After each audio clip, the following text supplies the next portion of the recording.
Ganapataye Namaha. Om Vakrakunda Mahakaya Suryakoti Samprada Nirvignya Karu Medeva Sarvakareshu Sampada. Namaste, I am Pradeep again, and continuing our journey on spirituality and its experiences as it has happened to me. Today I would like to talk about the foundation of spirituality as it has taken place for me. The foundation was Sanskrit, the mother of all languages. My spiritual journey would not have been possible without the knowledge of Sanskrit. Sanskrit is the foundation of not just Indian spirituality, but since it's the mother of all languages, where it's the source of all the wisdom that exists in the entire world, in the entire universe, it is of fundamental importance if anyone who intends to embark on this journey. You have to have some basic understanding of Sanskrit, what it means, its significance, how it has evolved, and what relevance it has in scriptures and Indian spirituality. Sanskrit is all about pronunciation and about vibration. It may appear that Sanskrit has a very difficult grammar and a very difficult coded language, but in fact, it's all about pronunciation. It's all about vibration. It's all about how the sound vibrates and how that sound, the vibration creates the vibration and resonates with your own vibration and with the vibration of the universe itself. Because remember, the universe started with the primal sound, Om, which is the first Bija mantra, the first primal seed that started the entire creation. The manifestation of this universe started with Om. That is the primal sound of Brahma himself. I have a story to tell here, how my journey started on Sanskrit. So when I was in high school, we had to choose 4 languages. We had to learn 4 languages, believe it or not, in those days at least. I went to an English medium school, so English was compulsory. Then we had to also learn Hindi because that was the national language. I had to choose a 3rd language, which was a regional language, and the choice was between Marathi and Gujarati. I chose Marathi. And then I had to choose one more language, which was called a foreign language. And the choices were French, German, or Sanskrit. Yes, Sanskrit was called a foreign language in India, believe it or not. I wanted to study French because right then, even in high school, I knew that I'm going to be traveling. I'm going to be going all over the world, and French would be of very tremendous use from a practical point of view as I traverse the world. But my father had other ideas. He insisted that I should choose and learn Sanskrit, and I didn't understand why would he want me to learn this dead, archaic language that was of no use, that no one was using. It was of no practical use and would be of no relevance to me as I went further in my life. But I was not strong enough to stand up to him, and sure enough, I put Sanskrit on the form. Fast forward about 20-25 years, I'm now in Boston, and there's some place called the Philosophy School. This Philosophy School is a gathering of people, very highly educated, very highly intellectual people from the field of medicine, doctors, research engineers, solar engineers, and all the high-flung people from Harvard, MIT, and the other universities in Boston. And they would gather twice or thrice a week to talk about Indian spirituality. That is called the Philosophy School.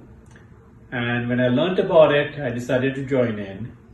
And I would go twice a week in the evening and they would be discussing the Bhagavad Gita. Each evening we would take an excerpt from the Gita and we would discuss it. We would first read it in Sanskrit. Someone would read it in Sanskrit.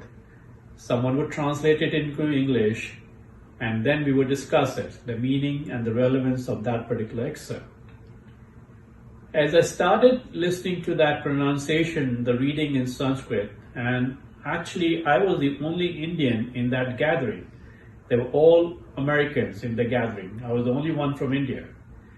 And for those of you who have heard the Sanskrit language or the Hindi language or any of the local languages from India being spoken by Indians versus non-Indians, you know how different it sounds.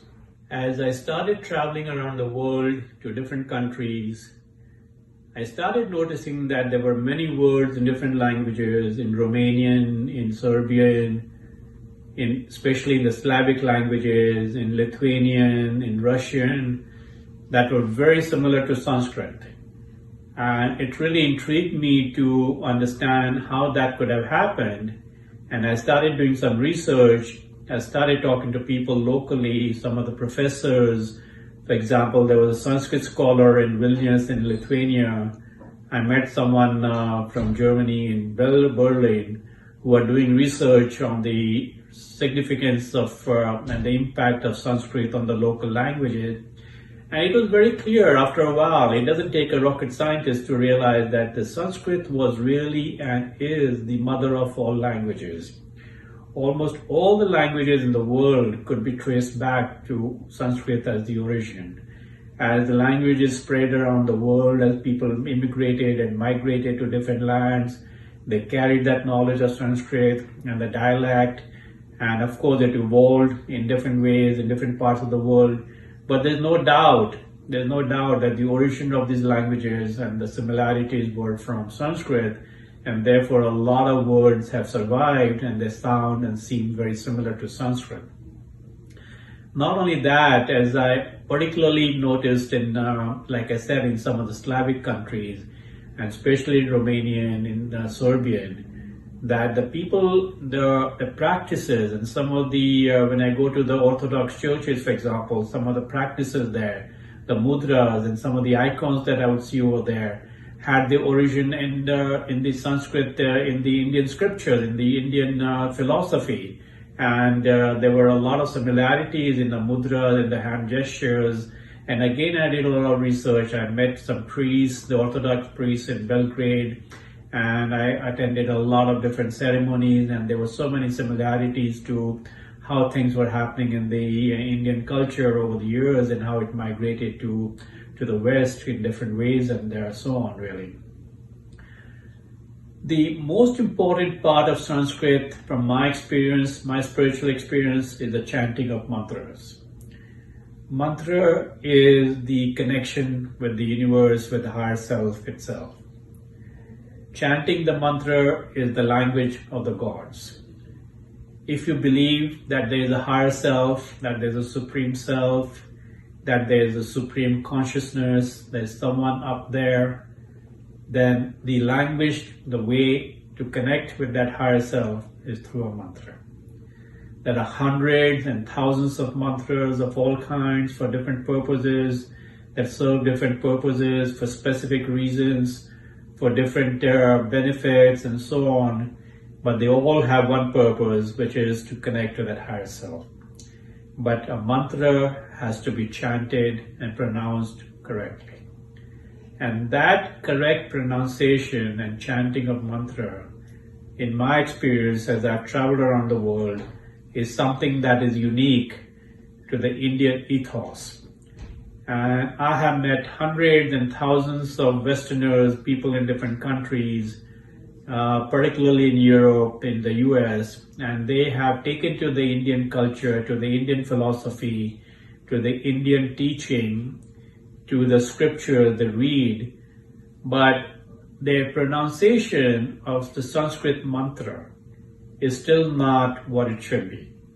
And it's something that has baffled me, and I have never really understood that in spite of the deep practice, in spite of the sincerity behind that effort to pronounce, to chant the mantra, they're still not able to bring out that sound, the vibration, the way it should come out. And I think that has to do with the local conditioning. And what I found is that if the same people who are from the West live and spend enough time in India, they're able to imbibe that ability to pronounce the same mantra just like the Indians do. Because the alphabets, the syllables, the consonants, the vowels, the way they are put together, and how the sound is created, and how the sound comes from the inside of the person's body and the mind is very different in India than it is abroad. And that is a very important aspect of understanding the sound aspect of Sanskrit. And the more you chant, the more you pronounce these mantras, the more you practice it on a daily basis, the better your ability to really resonate, to really have that sound coming out from deep inside you and connect to that higher self, to the higher consciousness. I cannot emphasize enough what Sanskrit has done to me in my spiritual journey, and I'm really, really grateful, and I'm really glad my father insisted that I should learn Sanskrit. Thank you.